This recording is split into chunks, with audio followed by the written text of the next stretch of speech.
ये आपको पता है कार में 2 प्रकार के सेल्फ होते हैं, बट आर्मेचर सेम वाइज होता है, बस कॉपर स्टेटर फील्ड अलग होता है, दूसरा मैग्नेटिक स्टेटर फील्ड अलग होता है। दोनों में फील्ड ही अलग होते हैं।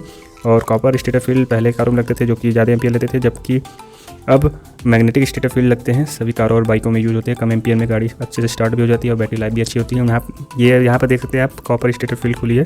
फील्ड में देख सकते हैं कॉपर लगा हुआ है फील्ड में, और मैग्नेटिक में यहाँ पर मैग्नेट डले होते हैं, कोबाल्ट मैग्नेट डले होते हैं जो बहुत ही स्ट्रॉन्ग होते हैं और साउथ नॉर्थ पोल होते हैं। यहाँ पर फील्ड के द्वारा साउथ नॉर्थ पोल बनाया जाता है।